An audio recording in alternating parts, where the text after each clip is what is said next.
Hello friends, welcome to our channel AgriWizard BAU. Today we have brought you a video on strategy for preparation of IBPS AFO from Ms. Jasmine Kirketta ma'am. She has just cracked the IBPS AFO 2019. So let's know from her. Welcome ma'am to our channel. Hello friends, मेरा नाम jasmine क्रिकेटा है। मेरा इस साल IBPS AFO in bank of India में selection हुआ है। मेरा ये फर्स्ट अटैम्प्ट था। इससे पहले मैंने LIC assistant, RBI assistant, FCI and FSSI में भी ट्राई किया था, बट वहाँ मेरा नहीं हो पाया था सिलेक्शन। सो गाइस, आप लोग निराश मत होइए। अगर फर्स्ट अटैम्प्ट है तो आप अगर मेहनत करें तो ज़रूर हो पाएगा। For the preparation strategy in IBPS AFO इसमें 3 स्टेप्स होते हैं: prelims, mains and interview. Prelims के लिए 3 सेक्शंस होते हैं: रीजनिंग, मैथ्स एंड इंग्लिश। इसमें 150 क्वेश्चंस रहते हैं, 120 मिनट्स, और हर एक सेक्शन के लिए 40 मिनट्स दिया जाता है। प्रीलिम्स प्रिपरेशन के लिए मैं आपसे कहना चाहूँगी कि आप जिस भी फील्ड में लैग करते हैं, कोई भी पार्ट में, चाहे वो रीजनिंग हो या फिर क्वांट हो, वो आप पहले स्ट्रॉन्ग कर लीजिए, नहीं तो फिर वो आपको बहुत दिक्कत दे सकता है एंड मोमेंट पे। प्रीलिम्स अगर आपको क्लियर करना है तो उसके लिए चाहिए स्पीड एंड एक्यूरेसी। तो ये तभी हो पाएगा जब आप बहुत सारे टेस्ट सीरीज़, मॉक सीरीज़ आप देंगे। तो इसके लिए प्रिपरेशन करने के लिए आप बहुत सारे वेबसाइट्स है, बहुत सारे ऐप्स है, आप उसमें test series, free mock test आप दे सकते हैं, जिससे कि आपका स्पीड एंड एक्यूरेसी बढ़े। और फिर प्रीलिम्स में इस साल मॉडरेट था क्वेश्चंस। हर साल मॉडरेट ही क्वेश्चंस रहते हैं, मॉडरेट लेवल के।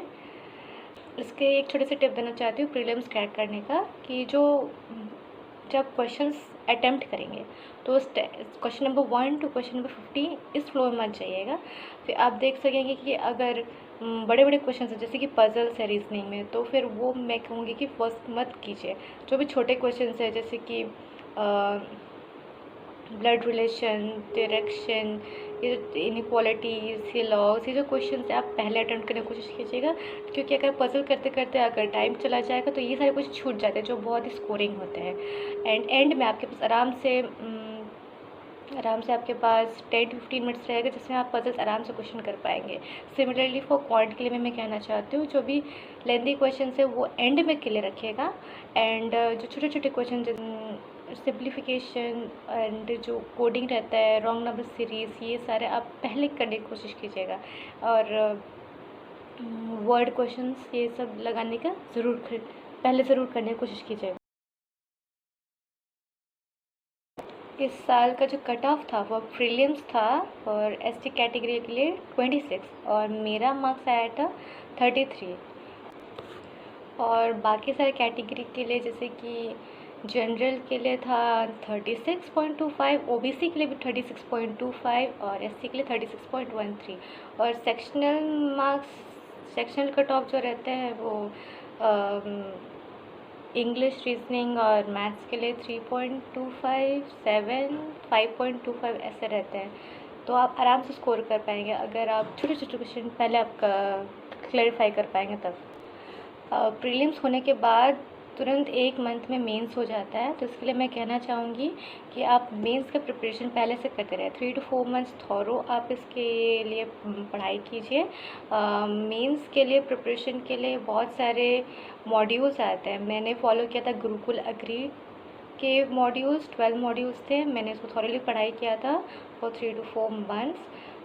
इसमें बहुत सारी चीज़ कवर हो जाते हैं: स्कीम्स, जनरल अवेयरनेस एंड जितने भी current affairs, GI tax for various equipments in various crops in India, ये सारा आप अच्छे से पढ़ना है मेंस के लिए।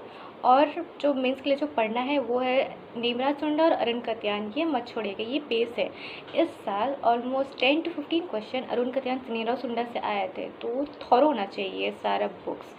और जो मेंस के लिए प्रिपरेशन के लिए सारी वो जो स्कीम्स आती है, सब्सिडीज़ आती है, वो सारा पढ़ना ज़रूरी है। क्योंकि इस साल तो सब्सिडीज़ नहीं आई थी, लेकिन लास्ट ईयर के क्वेश्चन पेपर में बहुत सारे सब्सिडी रिलेटेड क्वेश्चन आया था। तो इस साल का जो मेंस का पेपर था वो थोड़ा इजी था। एंड मेंस में 60 क्वेश्चंस रहते हैं फॉर 1 आवर। तो अगर आप 3 to 4 मंथ्स लगातार सारे मॉड्यूल्स अच्छे से पढ़ लेंगे, बहुत सारे टेस्ट सीरीज देंगे, मॉक सीरीज देंगे, तो फिर आपका होना क्लियर होना ज़रूर पक्का है।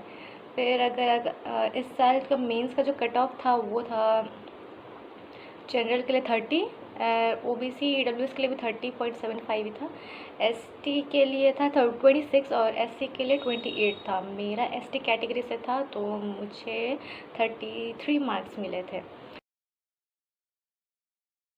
और इंटरव्यू के लिए मैं कहना चाहूँगी बिल्कुल नहीं घबराइएगा, कॉन्फिडेंस से आंसर दीजिएगा, लेकिन सही आंसर कीजिएगा।